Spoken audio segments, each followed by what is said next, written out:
서울 강남구 한복판, 유리로 둘러싸인 초고층 빌딩 세운 테크타워는 도시의 야경 속에서 별처럼 빛났다.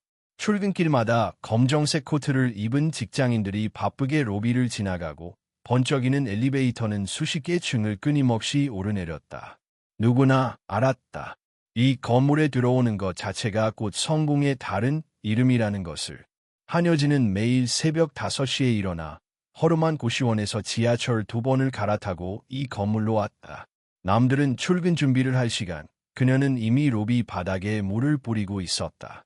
회색 유니폼, 고무장갑, 머리를 질끈 묶은 모습. 누구의 시선도 그녀를 향하지 않았지만 그녀는 눈에 띄고 싶지 않았다. 러지는 몰래 이 건물의 엔드아포즈, 데이터 보안부 엔드아포즈에 있던 사람이 아니었다. 정확히 말하면 그녀는 이곳에 어울릴 수 있는 사람이었다. 명문 한양대 IT학부 수석 입학생, 전국 해커톤대의 우승자, 그리고 데이터 암호화 알고리즘 논문으로 교수들에게 주목받던 학생. 하지만 엄마의 뇌출혈로 인한 입원, 병원비와 채무로 그녀의 미래는 끊겼다. 학교를 그만두고 가장 먼저 찾은 일은 청소 일이었다. 안정적이진 않았지만 당장 병원비를 낼 수 있는 수입이 필요했다. 하루라도 늦으면 약을 끊어야 했고, 그러면 엄마는 다시 쓰러질 수 있었다. 사람들은 가끔 그녀에게 묻곤 했다. 그렇게 똑똑했으면 이런 일을 해요. 그럴 때마다 여진은 묻지 않았다. 그냥 고개만 숙이고 바닥에 난 커피 얼룩을 닦았다. 사람들은 선택이 없는 사람을 이해하지 못해요. 그녀는 속으로 그렇게 말하곤 했다. 그날도 여느 때처럼 이른 시간, 여진은 15층 로비 복도를 청소하고 있었다. 반짝이는 유리창 너머로 해가 막 떠오르고 있었다. 그때 엘리베이터 문이 열리며 수트 차림의 남자가 나타났다. 서민규, 세온테크의 부대표. 날카로운 눈매와 매끈한 외모, 뛰어난 언변으로 임직원들의 신뢰를 받는 남자. 그러나 여진에게 그는 단순한 직장 상사가 아니었다. 과거 한양대에서 민규는 그녀의 선배였다. 프로젝트 파트너이기도 했고 그녀가 처음으로 가슴 설레었던 상대였다. 그러나 그녀가 학업을 중단해야 했을 때 민규는 그녀에게 등을 돌렸다. 아니, 정확히는 그녀의 학업 지원을 없애는데 결정적인 역할을 했다는 사실을 여진은 나중에야 알게 되었다. 청소는 끝났나요? 민규가 지나가며 말했다. 목소리는 나긋했지만 눈빛은 가시처럼 차가웠다. 여진은 고개를 숙이며 한 걸음 뒤로 물러섰다. 조만간 인력 다시 뽑아야겠네요. 청소 상태가 이게 뭡니까? 그 말에 지나가던 여직원이 웃었다. 그녀는 아무 말도 하지 않았다. 익숙한 일이었다. 감정은 마음 한구석에 밀어넣고 손에 든 밀대를 다시 잡았다. 그날 오후 여진은 지하 3층 쓰레기 분리실에서 비닐을 정리하던 중 복도에서 민규의 목소리를 들었다. 누군가와 통화 중이었다. 이번 주 금요일 메인 서버만 터지면 돼. 그 다음은 내가 처리할게. 증거 남기지 마. 철저하게. 여진은 숨을 죽였다. 통화는 짧았지만 그 내용은 뇌리를 때렸다. 메인 서버 터진다. 심장이 뛰었다. 그녀는 숨을 참고 벽 뒤로 몸을 숨겼다. 휴대폰으로 녹음하고 싶었지만 손에 들고 있던 것은 쓰레기 봉투였다. 이걸 누구에게 말하지? 누가 내 말을 믿어줄까? 머릿속에 온갖 생각이 스쳐갔지만 곧 결론은 하나였다. 아무도 믿지 않을 것이다. 그녀는 민규의 뒷모습을 바라보다가 조용히 반대 방향으로 걸어갔다. 밤이 되었다. 직원들은 모두 퇴근하고 건물은 어두운 조명을 제외하면 조용했다. 여진은 35층 회의실 근처를 청소하던 중 한 대의 노트북 화면이 깜빡이고 있는 걸 발견했다.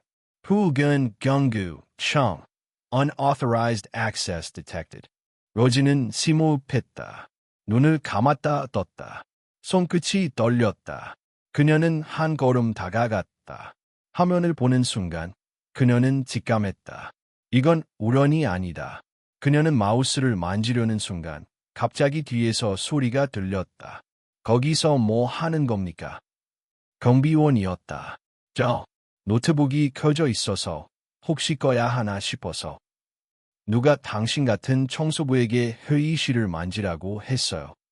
소리가 커졌고 또 다른 경비원이 왔다. 청소부가 컴퓨터를 켜놨답니다. 근처 부서의 직원들까지 몰려왔다. 무슨 일이죠? 수트를 입은 남자가 다가왔다. 민규였다. 그는 상황을 한눈에 파악하곤 팔짱을 끼고 말했다. 도둑질인가요? 아니면 해커놀이? 비웃음이 번졌다. 우리 회사에도 참 별걸 사람이 다 있구나. 사람들의 시선이 날카롭게 여진을 찔렀다. 그녀는 서 있었다. 고개를 숙이지도 눈물을 흘리지도 않았다. 그저 말없이 바닥만 응시했다. 그날 밤 여진은 평소보다 늦게 퇴근했다. 밖은 매서운 겨울바람이 불고 있었고 그녀의 주머니 속에는 단 하나의 결심이 있었다. 다음엔 절대 침묵하지 않겠다. 세온테크 타워의 가장 위층은 언제나 조용했다. 엘리베이터 문이 열리면 바깥의 소음은 완전히 차단되고 두꺼운 유리벽과 정돈된 카페트, 낮은 음량의 공주소리만이 공간을 채웠다. 이곳은 회사의 심장부였고 동시에 외부 세계와 단절된 섬이었다. 강재현은 매일 같은 시간, 같은 자리에 섰다. 바닥부터 천장까지 이어진 통유리 앞에서 서울의 풍경을 내려다보는 일은 그의 하루를 시작하는 의식과도 같았다. 빼곡히 들어선 건물들, 끝없이 이어지는 도로, 그리고 그 위를 흐르는 수많은 사람들. 모두가 바쁘게 움직였지만 그들 중 누구도 이곳을 올려다보지는 않았다. 재현은 그 시선을 좋아했다.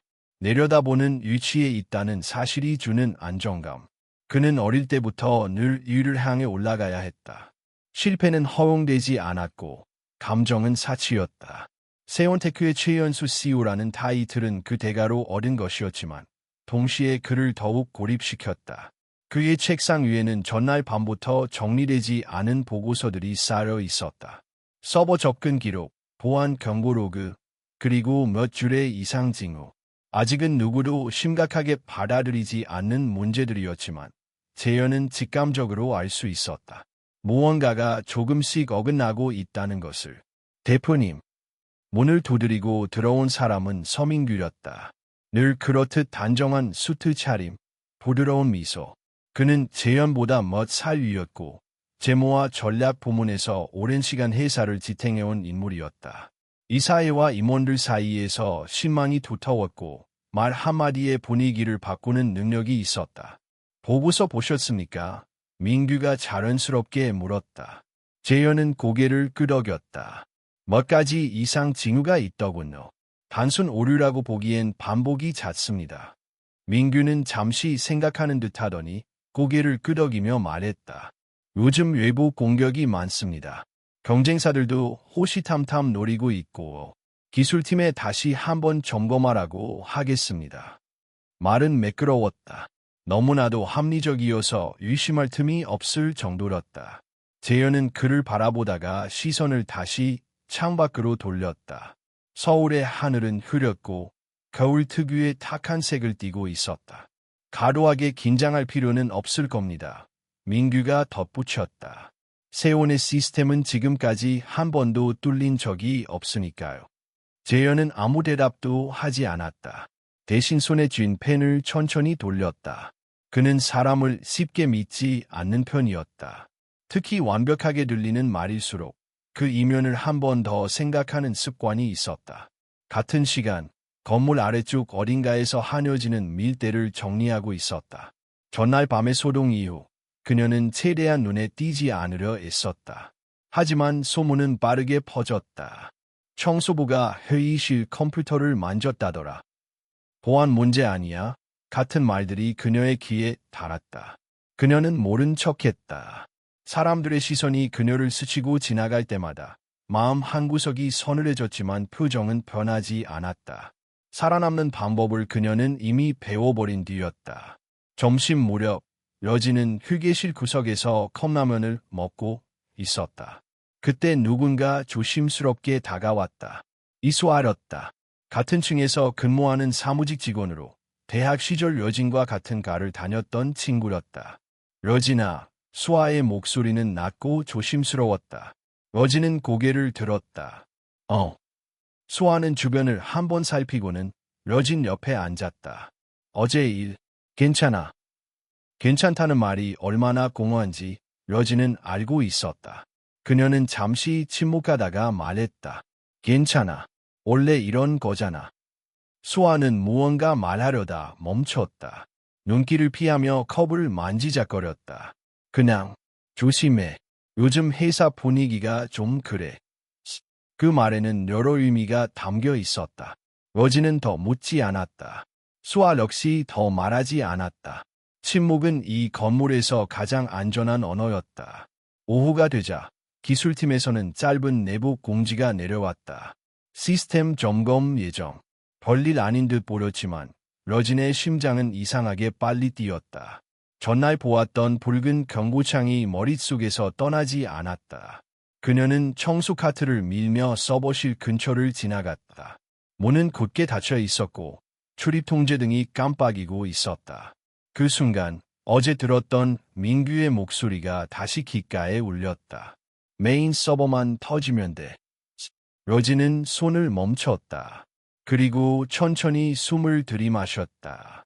머릿속에서는 오래전 배웠던 코드 구조와 보안 프로토콜이 하나둘 떠올랐다. 그녀는 아직 아무것도 하지 않았다. 하지만 이미 알고 있었다. 이 건물 안에서 벌어질 일은 단순한 사고가 아닐 거라는 것을. 그날 저녁, 강재현은 홀로 사무실에 남아 있었다. 대부분의 직원들이 퇴근한 뒤 그는 다시 한번 로그를 확인했다. 표면적으로는 문제가 없어 보였다. 하지만 몇 개의 접근 기록이 이상하게도 미세하게 어긋나 있었다. 마치 누군가 일부러 흔적을 지우면서 동시에 테스트를 하는 것처럼. 재현은 의자에 기대어 눈을 감았다. 머릿속에 낮에 스쳐 지나간 장면이 떠올랐다. 로비에서 본 한 청소 직원의 뒷모습, 고개를 숙인 채 바닥을 닦던 모습. 왜인지 모르게 그 장면이 계속 마음에 남아 있었다. 그는 고개를 저으며 생각을 떨쳐냈다. 감정에 휘둘릴 시간은 없었다. 하지만 불안은 점점 커지고 있었다. 이 건물은 너무 크고 그 안에 사람들은 너무 많았다. 그리고 모든 위협이 밖에서 오는 것은 아니었다. 밤이 깊어갈수록 세온테크 타워는 더욱 조용해졌다. 그러나 그 침묵 속에서 보이지 않는 균열은 조금씩 커지고 있었다. 러진은 그 균열을 보았고 재현은 그것을 느끼고 있었다. 아직 두 사람은 서로를 알지 못했다. 같은 건물, 같은 시간 속에 있으면서도 전혀 다른 위치에서 각자의 싸움을 준비하고 있었다. 그리고 곧 그들의 길은 피할 수 없이 교차하게 될 것이었다. 서울의 겨울은 밤이 되면 더욱 차가워졌다. 세온테크 타워는 고요한 빛 아래 잠긴 듯했고 그 안에서 일하는 이들조차도 바람을 피해 빠르게 집으로 향했다. 그러나 이 건물은 결코 완전히 비지 않았다. 밤이 되면 오히려 더 분명해지는 것들이 있었다. 한여진은 그날 밤도 청소 도구를 끌고 층을 돌고 있었다. 몸은 고단했지만 정신은 이상하게 맑았다. 어제 회의실에서 보았던 붉은 경고창, 민규의 통화 내용, 그리고 오늘 서버실 주변에서 느꼈던 그 싸한 기운. 모든 조각들이 머릿속에서 천천히 하나의 형상을 만들어가고 있었다. 그녀는 청소를 마치고 돌아가려다 다시 한번 27층 기술부 근처를 지나쳤다. 문은 닫혀 있었고 출입 제한 표시가 여전히 켜져 있었다. 평소 같았으면 그냥 지나쳤을 것이다. 하지만 오늘은 달랐다. 한 번만 더 확인해보자. 단 한 번. 러진은 복도 끝, 창구처럼 사용되는 작은 공간으로 들어갔다. 그 안에는 오래된 청소 도구들, 비폰 박스, 그리고 더 이상 사용되지 않는 케이블 장비들이 쌓여 있었다. 하지만 구석에 조용히 놓인 작은 콘솔이 있었다. 비상 시스템과 연결된 단말기였다. 보안 등급이 낮았기에 관리자 권한은 없지만 시스템 상태를 간단히 모니터링할 수 있는 정도는 가능했다. 러진은 장갑을 벗고 천천히 콘솔 앞에 앉았다. 손가락이 키보드를 누를 때마다 오래된 기억이 되살아났다. 대학 시절, 밤새 컴퓨터 앞에 앉아 디버깅을 하던 날들, 코드의 흐름을 따라가며 원인을 찾던 날들. 마치 오래된 감각이 다시 깨어나는 듯했다. 그녀는 시스템 로그를 열었다. 일상적인 점검 기록 사이에 몇 줄의 수상한 로그가 눈에 띄었다. 시간대는 전날 밤, 그리고 오늘 새벽. 일반적인 접속 경로와 다르게 내부망을 우회하려 특정 포트를 사용한 접속 흔적. 러진의 눈빛이 날카로워졌다. 이건 내부자만 알 수 있는 경로였다. 게다가 기록이 이상하게도 중간이 잘려 있었다. 마치 누군가 고의적으로 삭제한 듯했다. 그러나 모든 것을 지우는 것은 불가능했다. 시스템은 복제 로그를 남긴다. 아주 미세한, 눈치채기 힘든 흔적이라도 말이다. 그녀는 손가락을 멈췄다. 더 이상 이 콘솔로는 확인할 수 없었다. 러진은 천천히 일어났다. 마음속에서 확신이 자라나고 있었다. 이건 단순한 오류가 아니다. 바로 그 시각, 88층 CU 사무실.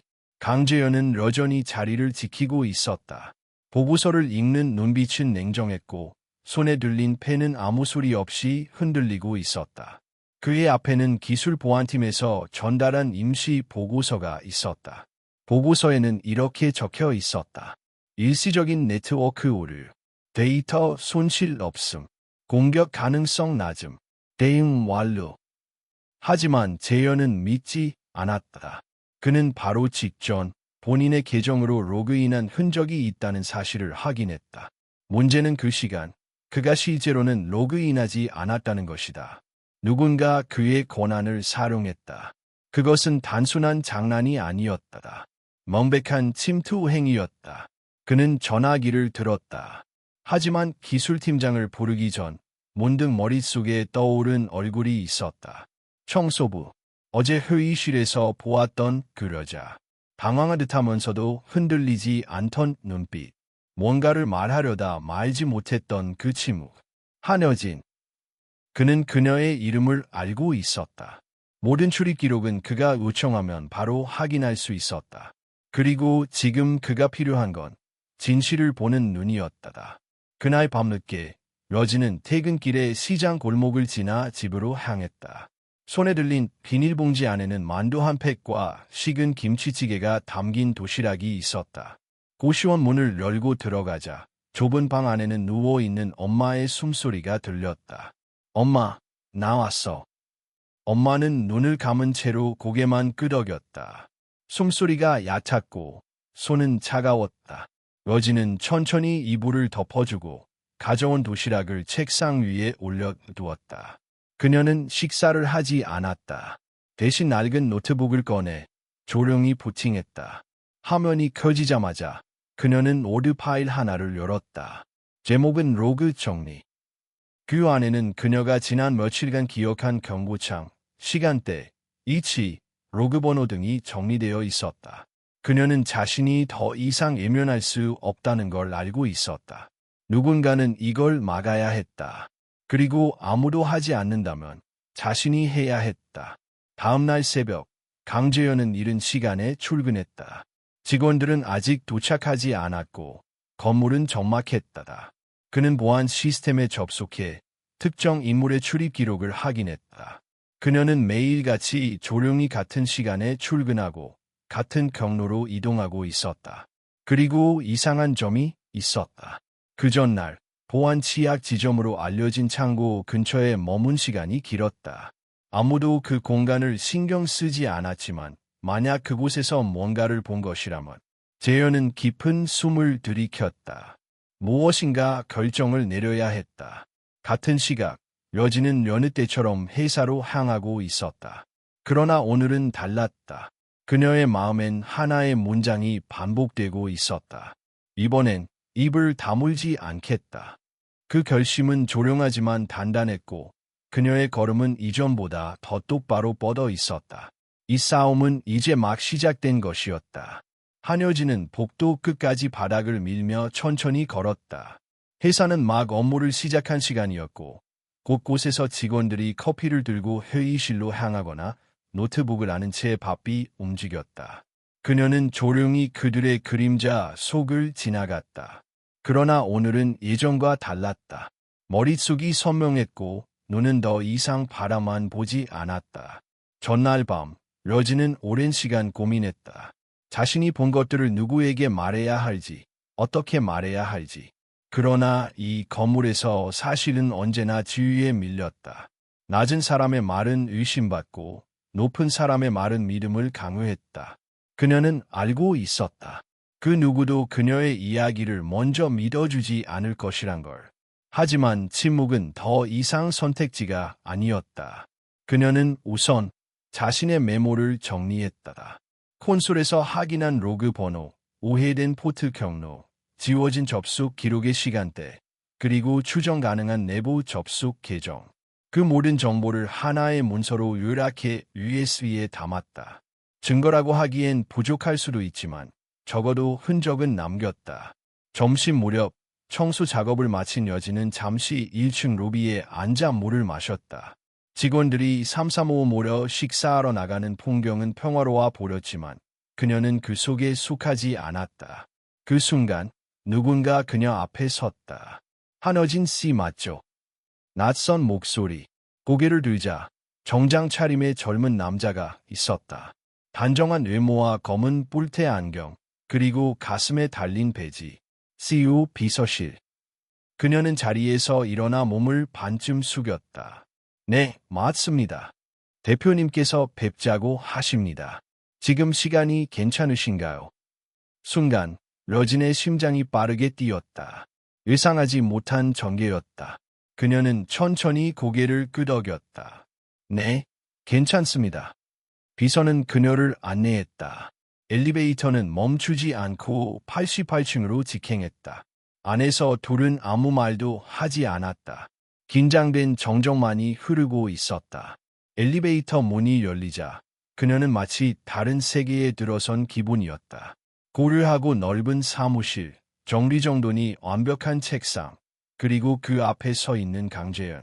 그는 그녀가 들어오자마자 바로 본론으로 들어갔다. 회의실에서 본 경고창, 그리고 그 이후 확인한 로그. 모두 기억하고 계시죠? 러진은 놀란 기색도 없이 고개를 끄덕였다. 네. 당신이 본 것이 사실이라면 현재 시스템은 누군가에게 노출되어 있다는 뜻입니다. 그녀는 주머니에서 USB를 꺼내 조용히 그의 책상에 올려놓았다. 이건 제가 확인한 로그 일부입니다. 제 권한으로는 여기까지밖에 접근이 안 됩니다. 재현은 USB를 집어들고 노트북에 연결했다. 화면에 뜨는 파일 목록을 하나씩 클릭해가며 훑기 시작했다. 몇 분 동안 사무실은 완전히 조용했다. 그의 눈빛이 점점 날카로워지기 시작했다. 이 로그는 내부에서 고의로 편집된 흔적이 있습니다. 접근 경로도 일반적인 루트를 벗어나 있고 삭제된 기록은 시스템 로그에 흔적을 남기고 있습니다. 당신이 아니었다면 이걸 눈치채지 못했을 겁니다. 그는 여진을 바라보며 물었다. 왜 이걸 저에게 직접 말하지 않았습니까? 여진은 잠시 말이 없었다가 천천히 입을 열었다. 말해도 믿지 않으실 거라 생각했습니다. 저는 청소부입니다. 제 말 한마디보다 회의실 커피 자국 하나가 더 중요하게 다뤄지는 곳이잖아요. 재현은 아무 말 없이 고개를 떨궜다. 여진은 계속 말했다. 하지만 침묵한다고 해서 진실이 사라지는 건 아니에요. 그저 늦게 드러날 뿐이죠. 그래서 제가 먼저 말하려고 했습니다. 누구도 제 대신 해주지 않을 테니까요. 잠시 정적이 흐른 뒤 재현은 말했다. 조사를 진행하겠습니다. 당신의 말대로라면 내부자가 존재하고 그 범인은 상당할 겁니다. 하지만 이 작업은 조용히 이루어져야 합니다. 공식적으로는 당신과 제가 만났다는 기록조차 없어야 하니까요. 여진은 고개를 끄덕였다. 알겠습니다. 그녀는 조용히 자리에서 일어나 인사했다. 그럼 전 이만 내려가겠습니다. 재현은 마지막으로 한마디 덧붙였다. 앞으로 무슨 일이 생기더라도 절대 혼자 감당하려 하지 마십시오. 엘리베이터를 타고 내려가는 동안 러진의 손은 땀으로 젖어 있었다. 하지만 마음은 이상하게 평온했다. 마침내 누군가는 그녀의 말을 들었다. 그것만으로도 어쩌면 시작이 될 수 있었다. 그날 오후 서민규는 자신의 사무실에서 누구와도 만나지 않았다. 책상 앞에 앉아 컴퓨터 화면을 바라보며 천천히 손가락을 움직였다. 메일, 로그, 접근 경로, 그 모든 흐름을 점검하며 그는 단 한 사람을 떠올렸다. 한여진. 그녀는 예상보다 더 빨리 움직이고 있었다. 그리고 그것은 그에게 있어 계획의 변수였다. 그러나 그는 두려워하지 않았다. 오히려 여진의 존재는 그에게 더 확실한 결정을 내릴 이유를 주었다. 그는 조용히 전화기를 들어 올렸다. 이제 다음 단계로 넘어가죠. 그리고 마치 아무 일도 없었던 것처럼 웃었다. 한편 여진은 퇴근길에 엄마가 있는 병원을 찾았다. 병실은 여전히 조용했고 창밖에는 어둠이 내려앉고 있었다. 그녀는 엄마의 손을 꼭 잡고 조용히 속삭였다. 엄마, 나 이제 조금은 사람답게 말할 수 있을 것 같아. 그러나 그녀는 아직 몰랐다. 이 고요한 밤의 끝에서 가장 큰 폭풍이 기다리고 있다는 것을.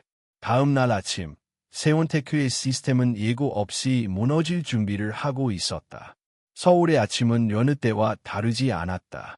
차량들은 여전히 막히는 도로 위를 기어갔고 사람들은 커피와 휴대폰을 손에 들고 건물로 들어섰다. 세온테크 타워 또한 외관만 보면 완벽히 정돈된 세계처럼 보였다. 그러나 그 내부에서는 보이지 않는 파열음이 조용히 균열을 넓히고 있었다. 한여진은 출근하자마자 평소보다 더 빠른 걸음으로 청소 구역을 돌았다. 머릿속은 복잡했고 손은 기계적으로 움직였다. 전날 밤 강재영과의 대화는 분명하고 직접적이었다. 그는 그녀의 정보를 믿었고 단독 조사를 약속했다. 하지만 여진은 알았다. 그런 싸움은 결코 조용히 끝나지 않는다는 것을.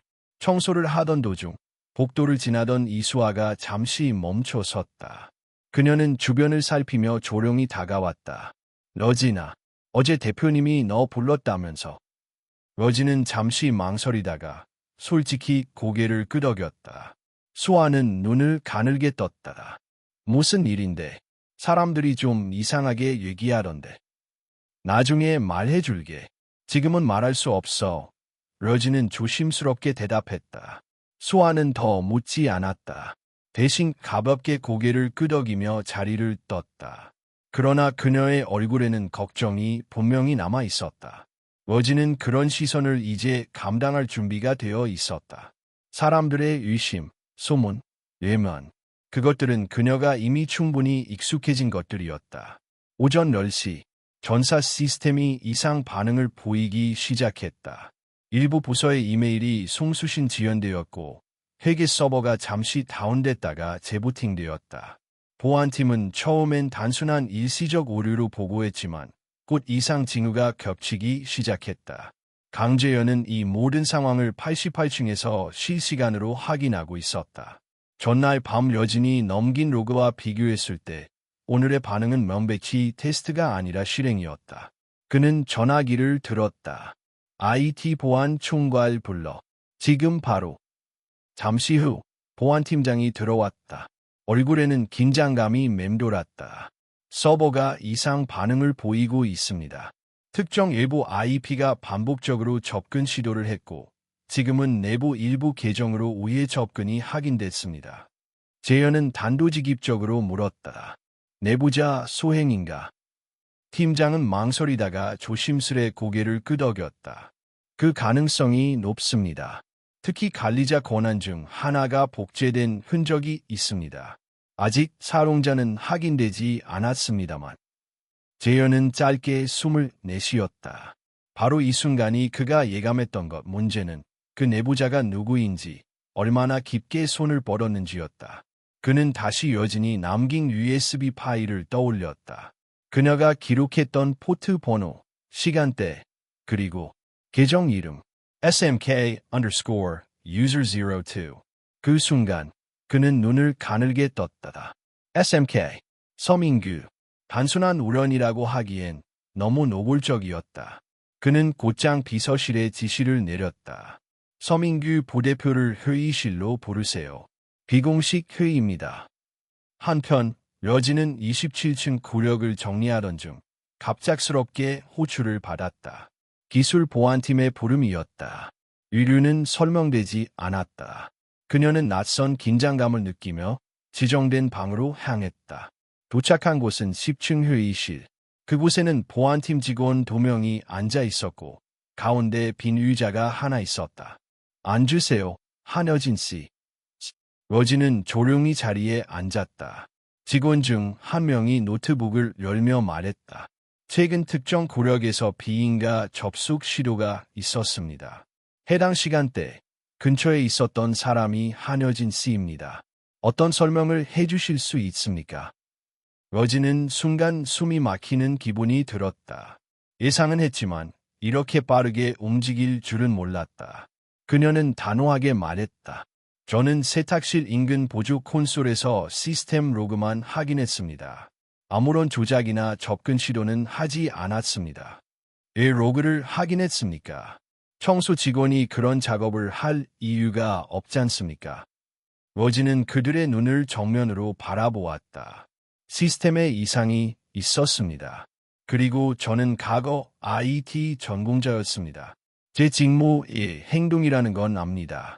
하지만 당시엔 단순한 직감이 아니라 실제 위협을 느꼈기 때문입니다. 짧은 침묵 후 직원 중 한 명이 다시 물었다. 그 위협 혹시 구체적으로 말해줄 수 있습니까? 누군가를 의심하고 있습니까? 여진은 망설였다. 이름을 말해도 되는 걸까? 아니, 말하지 않으면 다음 단계를 막을 수 없다. 그녀는 마침내 입을 열었다. 서민규 부대표입니다. 순간 회의실 안의 공기가 바뀌었다. 두 직원이 서로를 바라보았고 그 중 한 명이 조용히 노트북을 닫았다. 오늘 회의는 여기까지입니다. 추가로 연락드리겠습니다. 여진은 아무런 말 없이 자리에서 일어나 회의실을 나섰다. 복도를 걸어 나오면서도 심장이 거칠게 뛰었다. 손끝이 차가웠다. 이제 그녀는 단순한 목격자가 아니었다. 내복 고발자가 되었고 그에 따르는 책임을 짊어져야 했다. 같은 시각 88층 비공식 회의실에서는 강재영과 서민규가 마주 앉아 있었다. 조용한 응시, 짧은 침묵, 요즘 서버 이상이 많습니다. 재현이 먼저 말했다.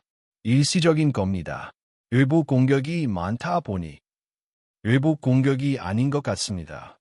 재현은 눈을 마주친 채 단호하게 말했다. 특정 관리자 계정이 중복 사용되었습니다. 내부에서. 민규는 눈썹 하나 까딱하지 않았다. 그게 왜 저라고 생각하시죠? SMK 유저 02.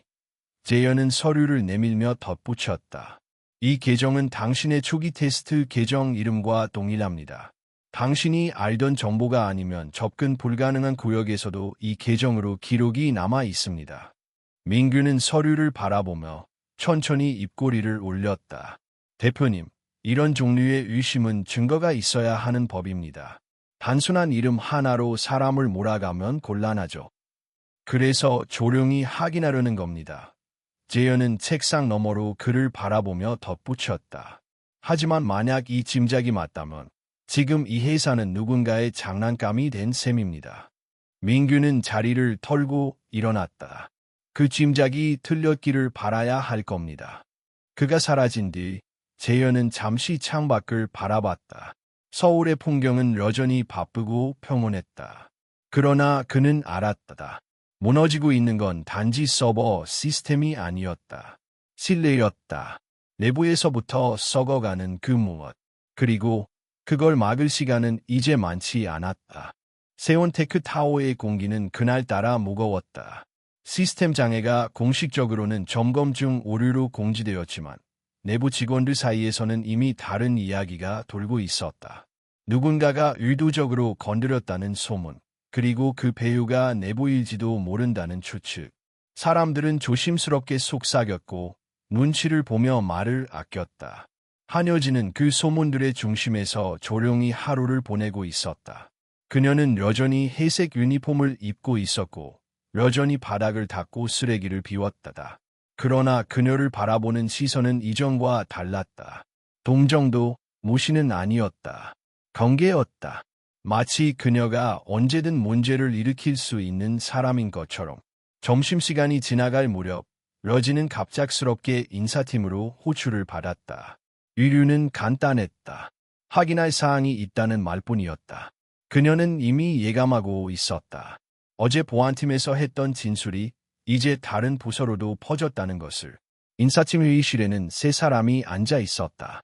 인사팀장, 법무팀 직원, 그리고 보안팀에서 본 적 있는 직원 한 명. 그들의 표정은 모두 비슷했다.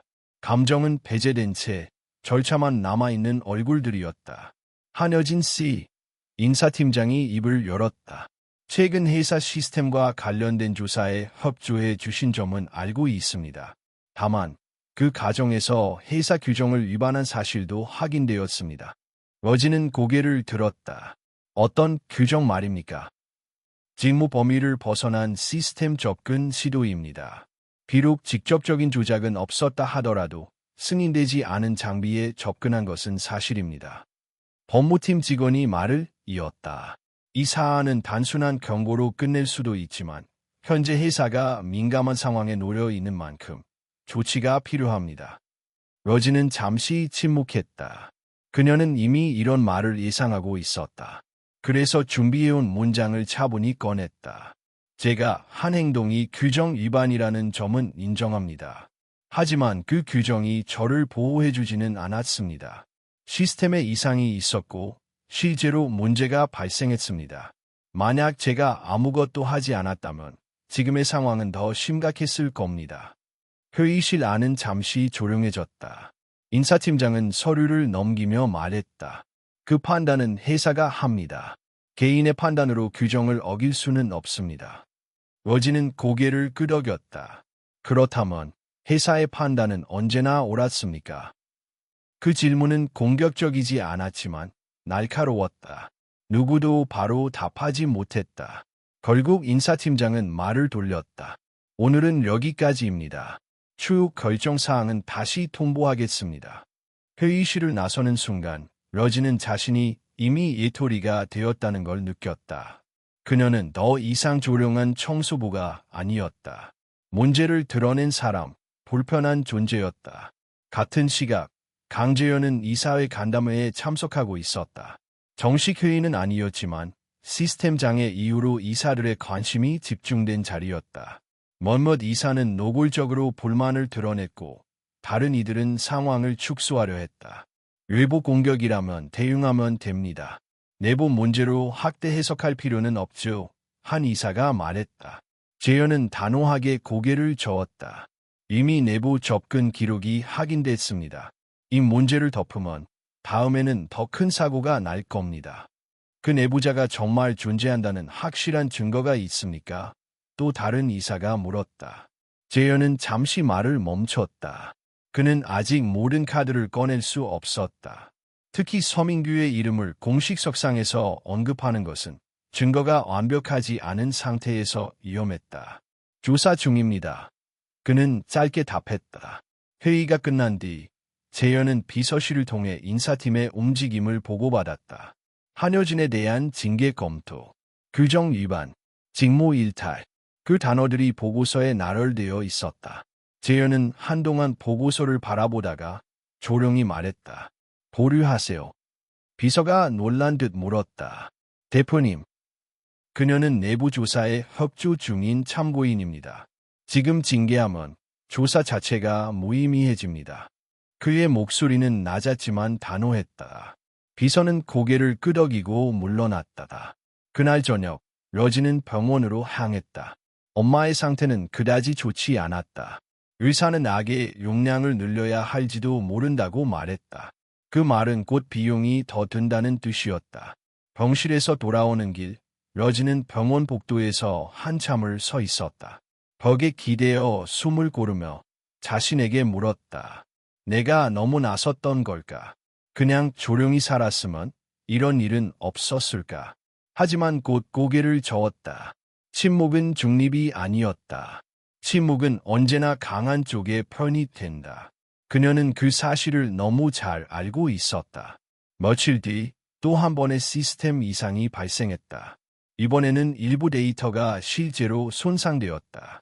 복구는 가능했지만 손실은 분명했다. 회사 전체가 술렁였다. 서민규는 임원회의에서 침착하게 말했다. 이제 더 이상 시간을 끌 수 없습니다. 외부 보안 업체를 전면 도입하고 내부 접근 권한을 대폭 제한해야 합니다. 그리고 내부 조사도 정리해야 합니다. 그의 시선은 잠시 여진이 앉아있을 법한 방향으로 향했다가 이내 사라졌다. 재현은 그 시선을 놓치지 않았다. 그는 확신했다. 상대는 조급해지고 있었다. 그리고 조급함은 반드시 실수를 낳는다. 그날 밤, 러지는 고시원 방에서 혼자 앉아 있었다. 노트북 화면에는 다시 로그 파일들이 떠 있었다. 그녀는 더 이상 회사 시스템에 접근할 수 없었다. 하지만 이미 확보한 정보로도 연결할 수 있는 점들은 남아 있었다. 그녀는 메일창을 열었다. 수신자는 하나였다. 강재현. 짧은 문장을 입력했다. 그쪽이 서두르고 있습니다. 다음 단계가 올 겁니다. 이번엔 테스트가 아닙니다. 메일을 보내고 난 뒤 러지는 노트북을 닫았다. 창밖에는 겨울비가 내리고 있었다. 차갑고 조용하게. 이제 되돌릴 수 없었다. 침묵의 선은 이미 넘어섰고 그녀는 그 대가를 치를 준비를 해야 했다.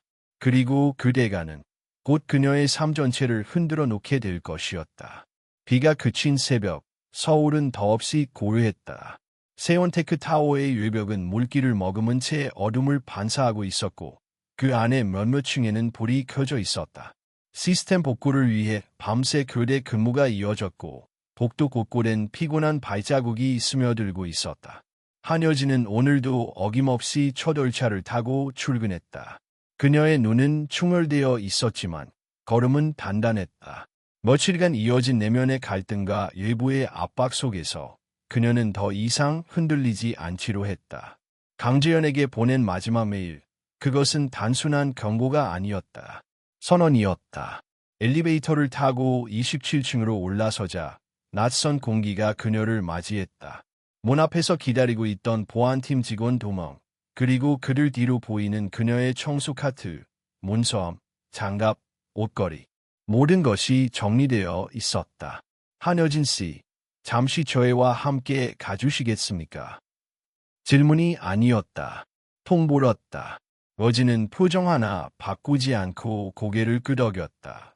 그녀는 이미 예감하고 있었다. 문제를 드러낸 사람에게 먼저 돌아오는 것은 보호가 아니라 의심이고 질문이 아니라 배제라는 것을.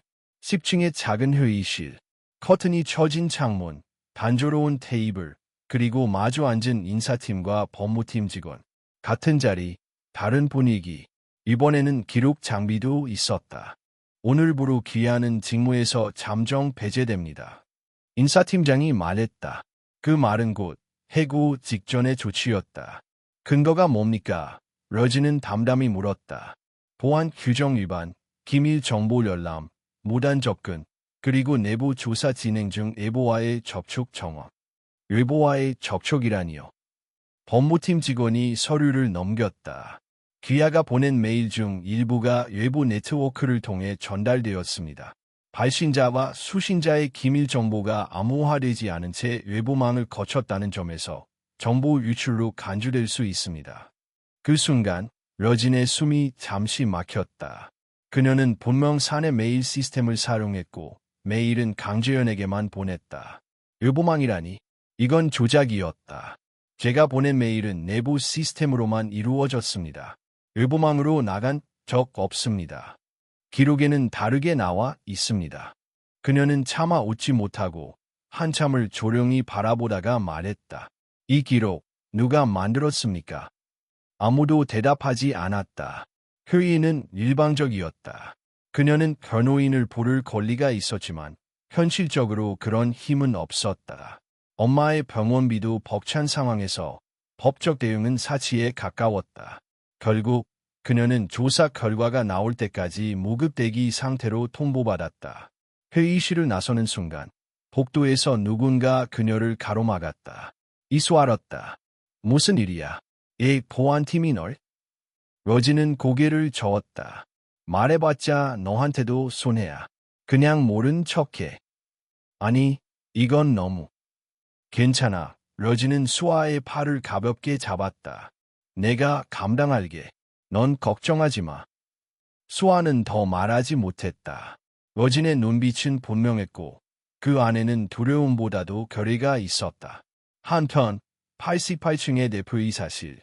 강재현은 아침부터 메일 서버와 로그를 직접 확인하고 있었다.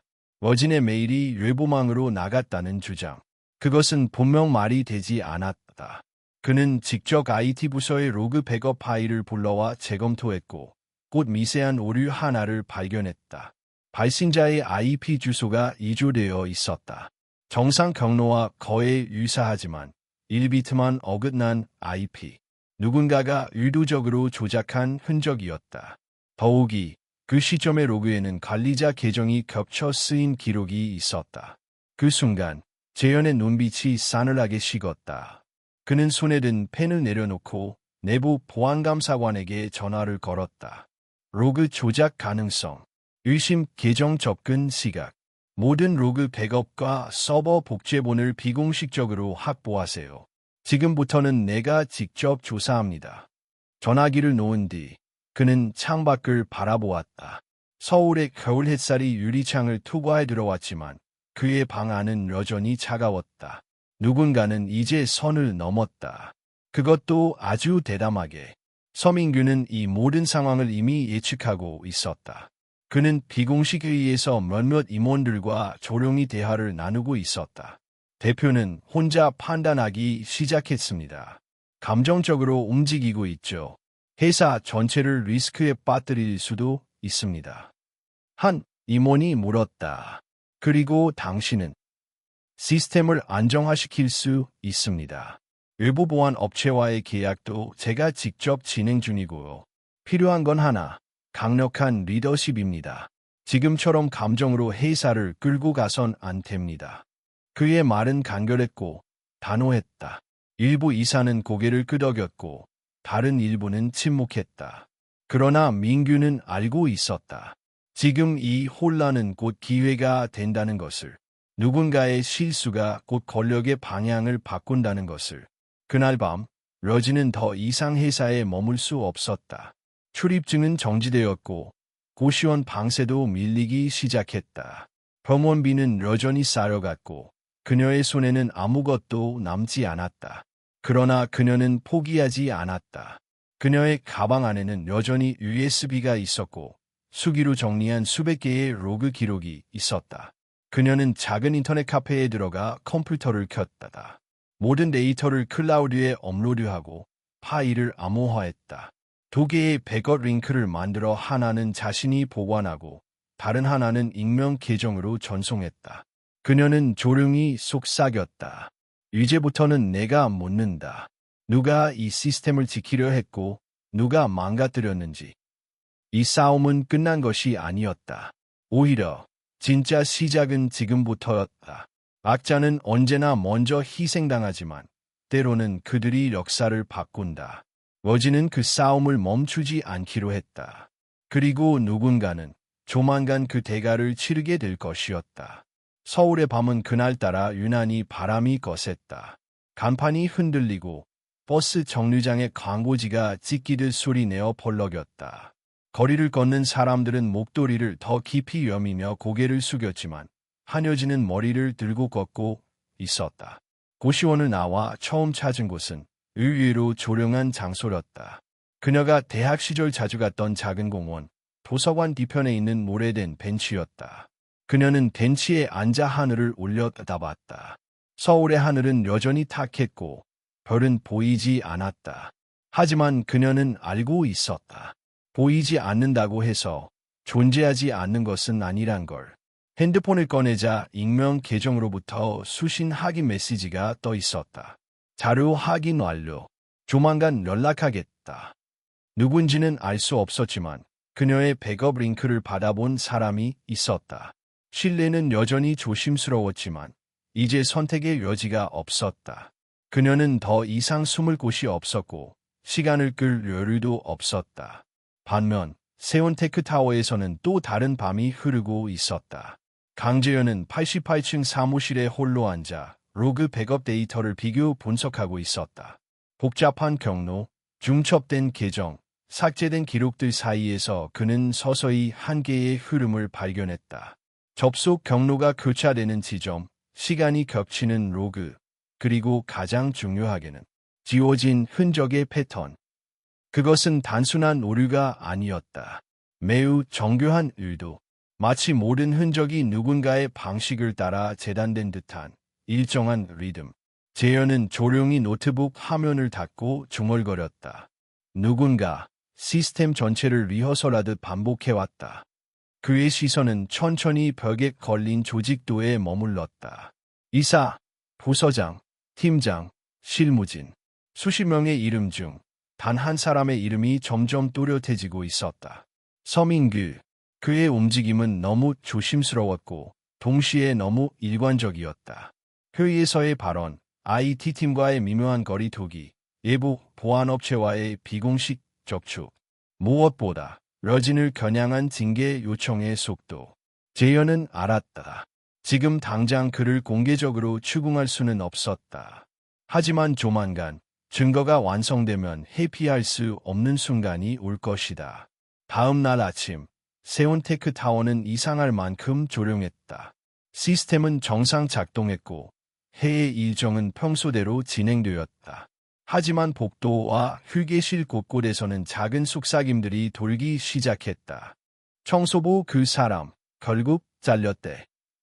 뭔가 회사에서 숨기는 게 있나 봐. 근데 이상하지 않아. 왜 자꾸 시스템 오류가 생기지? 사람들은 두려움을 말하지 않았지만 눈빛엔 불안이 가득했다. 표면은 평온했지만 누구나 알고 있었다. 무언가 큰일이 벌어지고 있다는 것을. 그날 오후 강재현은 서민규를 다시 불렀다. 비공식 회의, 비공식 자리, 비공식 대화. 요즘 많이 바쁘시죠? 재현은 평소와 다름없는 어조로 말을 꺼냈다. 복구 작업 때문에 밤낮이 없습니다. 수고 많으십니다. 그런데 궁금한 게 하나 있습니다. 재현은 서류 한 장을 그의 앞에 밀었다. 이건 외부 보안업체와 진행 중인 계약 초안입니다. 공식적으로 이사의 승인이 필요하다는 거 알고 계시죠? 민규는 서류를 바라보며 대련히 웃었다. 미리 준비해둔 것뿐입니다. 이사회를 통과해야 실행되죠. 하지만 서류에는 이미 내부 시스템 정보가 일부 제공된 걸로 나와 있습니다. 예를 들면 관리자 계정 구조라든가 서버 분리 방식 같은 것들로. 민규는 짧은 순간 침묵했다. 그건 의심을 넘은 거의 직설적인 비난이었다. 대표님, 회사가 위기 상황일 때는 선제적 대응이 필요합니다. 절차만 따르다가는 타이밍을 놓치죠. 타이밍이요. 재현은 고개를 끄덕이며 조용히 말했다. 그 타이밍이 회사의 허점을 외부에 넘길 시점과 일치한다면 문제 아닙니까? 두 사람 사이에 팽팽한 정적이 흘렀다. 서로의 눈을 바라보는 동안 그 어떤 꾸밈도 없었다. 권력의 의심, 책임의 회피, 그리고 계획의 중심. 재현은 그 대화로 확신을 굳혔다. 서민규는 방어가 아니라 대응을 준비하고 있었다. 한편 러진은 수신자 없는 번호로부터 연락을 받았다. 발신자는 이름을 밝히지 않았지만 목소리는 또렷했다. 귀하의 자료를 확인했습니다. 지금 상황을 외부에 알리기 위해선 신뢰할 수 있는 채널이 필요합니다. 기자는 아니신가요? 러진이 조심스럽게 물었다. 언론은 조심스럽습니다. 하지만 내부 고발자 보호 제도를 통해 일정 수준의 법적 보호를 받을 수 있습니다. 다만 위험은 따르겠죠. 이미 감당하고 있어요. 좋습니다. 곧 구체적인 적축 방법을 다시 전달드리겠습니다. 다만 절대 단독 행동은 하지 마세요. 이건 이제 개인의 싸움이 아닙니다. 전화를 끊은 뒤 러진은 가만히 앉아 생각했다. 싸움이 개인의 것이 아니라면 이제 혼자일 필요도 없다는 뜻이었다. 누군가와 연결된다는 것, 그것은 오래 잊고 있던 희망의 감각이었다. 그리고 그 순간 그녀의 휴대폰으로 짧은 메시지가 하나 도착했다. 88층에서 당신 이름이 오갔다고 합니다. 조심하세요. 보낸 사람은 이수아였다. 로지는 핸드폰을 조용히 내려놓고 의자에 기대어 깊은 숨을 내쉬었다. 세상은 언제나 진실을 말한 자를 가장 먼저 위험에 빠뜨린다. 하지만 그것이 진실을 감춰야 할 이유는 되지 않는다. 곧 세온테크의 모든 불빛이 꺼질 것이다. 그리고 그 어둠 속에서 가장 밝게 드러나는 것은 거짓이 아니라 바로 진실일 것이다. 서울의 새벽, 세온테크 타워는 여느 때처럼 불을 밝히고 있었다. 하지만 그 안의 공기는 무언가 다르게 흐르고 있었다. 기술부 서버실은 임시 폐쇄되었고 출입 권한이 제한된 구력은 늘어났다. 사람들은 더욱 조용해졌고 복도에선 발걸음조차 낮아졌다. 마치 모두가 무언가를 숨기고 있거나 혹은 숨겨진 것을 알고 있는 듯한 분위기였다. 강재현은 아침 일찍 사내 감사팀과 독립보안 감사를 위한 회의를 진행하고 있었다. 전날 밤 복원된 로그의 일부에서 새로운 정보가 드러났기 때문이었다. 특정 시간대, 특정 계정으로 반복적으로 접속된 기록, 그리고 그 접속 이후 삭제되었던 자료 중 일부가 우연히 남은 백업 파일에서 발견되었다. 그 파일에는 예상치 못한 내용이 들어 있었다. 서버 구조, 내부 재무 흐름, 임직원 급여 체계, 그리고 외부 협력사와의 기밀 계약 조건. 이 모든 정보는 외부 유출 시 회사에 심각한 타격을 입힐 수 있는 고위 기밀이었다. 단순한 장난이 아니었다. 계획적이며 정교하게 짜려진 내통이었다. 이건 산업 스파이 수준입니다. 감사팀장이 말했다. 단순한 내부 고발이 아니라 조직적인 침투로 보입니다. 아니요. 재현은 고개를 저으며 말을 끊었다. 이건 내부자에 의한 계획입니다. 기술을 아는 사람, 내부 구조를 알고 있는 사람, 그리고 시스템보다 사람의 맹점을 노린 자. 그는 천천히 눈을 감았다가 떴다가 마침내 모든 퍼즐이 맞춰지기 시작했다. 그리고 그 중심에는 역시 서민규가 있었다. 같은 시각, 민규는 비공식 장소에서 또 다른 만남을 갖고 있었다. 이번엔 외부 인사와의 대화였다. 고급 레스토랑의 독실, 닫힌 문 뒤에서 오간 대화는 간단했다. 자료는 확보했습니다. 계약은 언제쯤 진행할 수 있습니까? 상대는 일본계 IT 투자 기업의 중역이었다. 그는 짧게 말했다. 내부 정보가 확실하다면 우리 쪽에서도 인수 조건을 검토할 준비가 되어 있습니다. 조건은 단 하나. 회사가 스캔들에 휘말리지 않아야 합니다. 걱정 마십시오. 민규는 미소를 지었다. 대표의 입지는 흔들릴 겁니다. 내부 혼란은 며칠이면 충분합니다. 그리고 우리는 구원투수로 등장하면 됩니다. 그의 계획은 단순했다. 회사를 의도적으로 흔들고 외부 투자를 명분 삼아 경영권을 재편하는 것, 그 중심에 자신을 세우는 것이다. 그는 이미 충분한 지지를 확보해 두었다. 몇몇 이사, 외부 투자자, 그리고 내부에서 조용히 움직이는 인물들, 심지어 보안팀 내 일부 인원도 그의 영향권에 있었다. 하지만 그가 몰랐던 건 그의 계획이 더는 혼자만의 것이 아니라는 점이었다. 한효진은 익명 고발 플랫폼의 변호인과 첫 비공개 접촉을 마쳤다. 그 자리에서 그녀는 모든 자료와 로그, 서면 기록, 그리고 내부 메일 사본을 제출했다. 변호인은 매우 조심스럽게 행동했으며 그녀에게 이렇게 말했다. 이건 단순한 내부 부정이 아닙니다. 금융 범죄에 가까운 사안입니다. 그리고 무엇보다 중요한 건 당신의 안전입니다. 보복성 조치가 이미 시작된 상태이니 앞으로는 저희 쪽에서 보호 절차를 진행하겠습니다.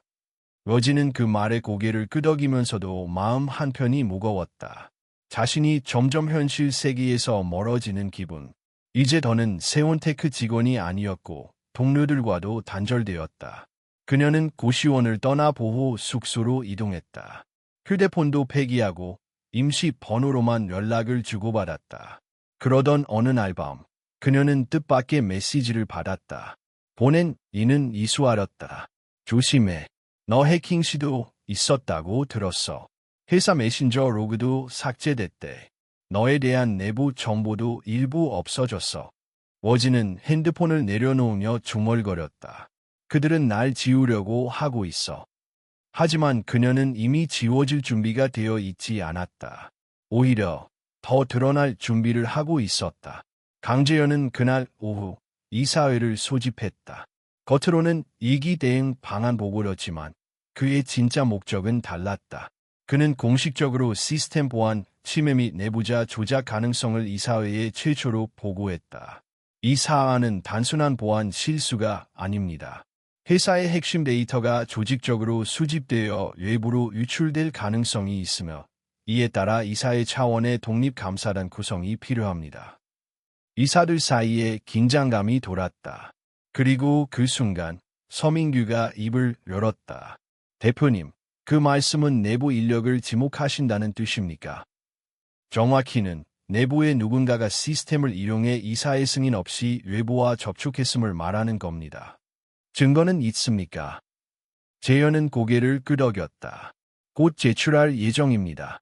그리고 필요하다면 외부 수사기관의 협조도 받을 것입니다. 그 말에 몇몇 이사들이 놀란 듯한 표정을 지었고 일부는 얼굴을 찌푸렸다. 사태가 이 정도로 커질 줄은 몰랐던 것이다. 회의가 끝난 뒤 민규는 따로 남아 재현에게 다가왔다. 그렇게까지 하실 줄은 몰랐습니다. 우리가 같은 회사를 지키고 있다는 점 잊지 않으셨으면 합니다. 재현은 짧게 대답했다. 같은 회사를 지키는 게 아니라 같은 회사를 이용하려는 것 아닌가요? 두 사람은 짧은 침묵 속에서 서로를 바라봤다. 그 시선은 말보다 더 많은 걸 담고 있었다. 그날 밤, 러지는 보호숙소에서 마지막 파일 하나를 정리했다. 그것은 영상이었다. 지난달 회사 내부 CCTV 일부에서 확보된 화면. 서버실 근처에서 의심스러운 경로로 출입한 남자의 모습. 흐릿하지만 누구인지 알아볼 수 있었다. 그 영상의 인물은 서민규였다. 그녀는 파일을 암호화하려 변호인에게 보냈다. 그리고 메일 한 줄을 덧붙였다. 그림자는 이제 얼굴을 드러낼 겁니다. 그녀는 이제 도망치지 않았다. 싸움의 끝은 가까워졌고 진실은 서서히 고개를 들고 있었다. 그리고 곧 모든 그림자 뒤에 그림자가 밝혀질 시간이 올 것이었다. 서울의 아침은 유난히 맑았다. 겨울이 다가오면서 공기는 차갑고 투명했지만 태양은 어둠을 뚫고 빛을 내려보내고 있었다. 세온테크 타워 88층 사무실에서 강재현은 조용히 커피잔을 들고 창밖을 바라보고 있었다. 며칠간 이어진 긴장과 혼란, 그리고 내부자의 음모를 끝내 밝혀야 한다는 책임감이 그의 마음을 무겁게 했다. 한효진은 보호 숙소에서 준비를 마쳤다. 마지막으로 변호인과 확인한 모든 자료, 영상, 로그 파일은 안전하게 전달되었고 이제는 회사 내부의 회의가 시작될 시간이었다. 그녀는 자신이 직면할 순간을 알았고 더 이상 피할 생각은 없었다. 이번 싸움은 개인적인 것이 아니라 진실을 향한 싸움이었다. 타워 10층의 대형 회의실에는 이미 감사팀, 법무팀, IT팀 관계자들이 자리하고 있었다. 강재현은 한쪽 끝에 서 있고 한효진은 문을 열고 들어섰다. 조용하지만 확실한 발걸음. 그녀는 단 한 번도 뒤돌아보지 않았다. 회의가 시작되자 재현은 서민규의 불법 접근과 로그 조작, 그리고 외부 유출 정황을 정리해 보고했다. 각 자료가 화면에 나타나자 회의실은 조용해졌다. 임원들의 시선은 차갑게 그러나 집중되어 그녀와 재현에게 향했다. 여기 보시면 재현이 말을 이었다. 특정 관리자 계정이 반복적으로 사용되었고 예보망으로 일부 데이터가 전송되었습니다. CCTV 영상에서도 서민규 부대표가 허가되지 않은 시간과 장소에 출입한 사실이 확인됩니다.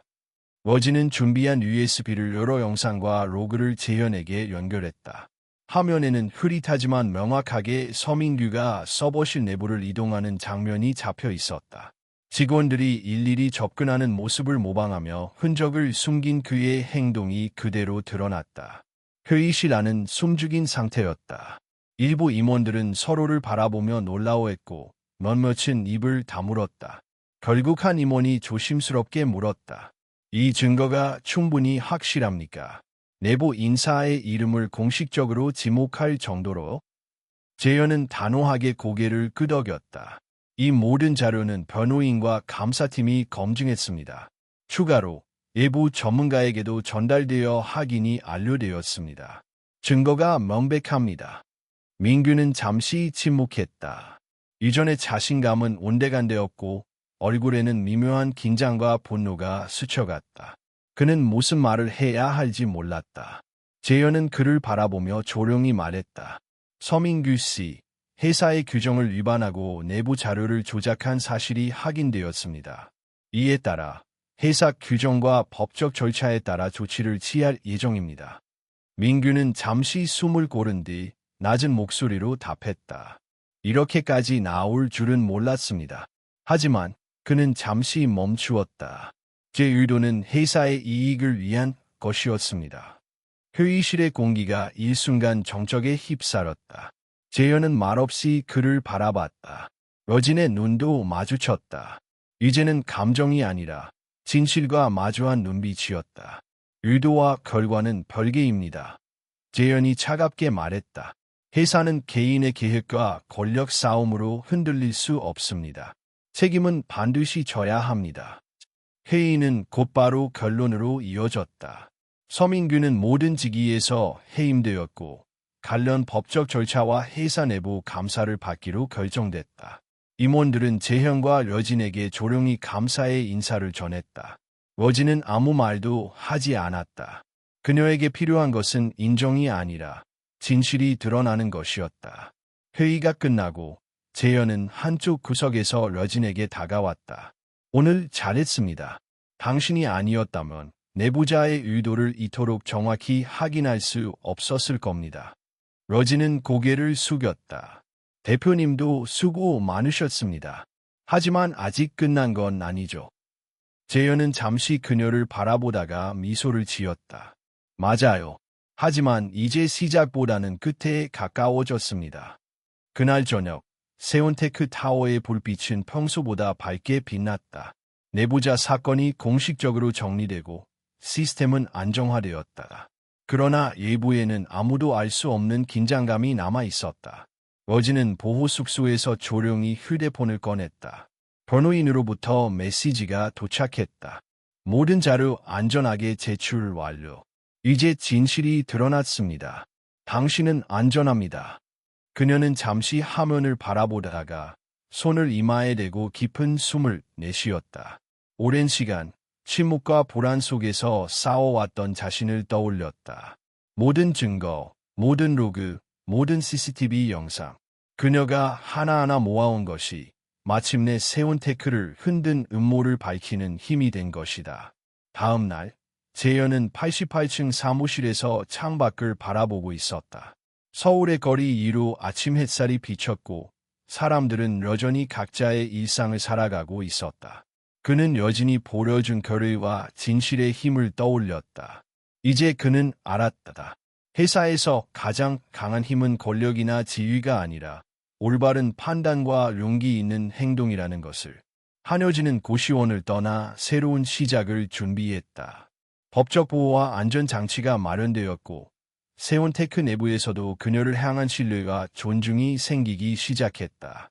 그녀의 시선은 앞으로 나아갔다.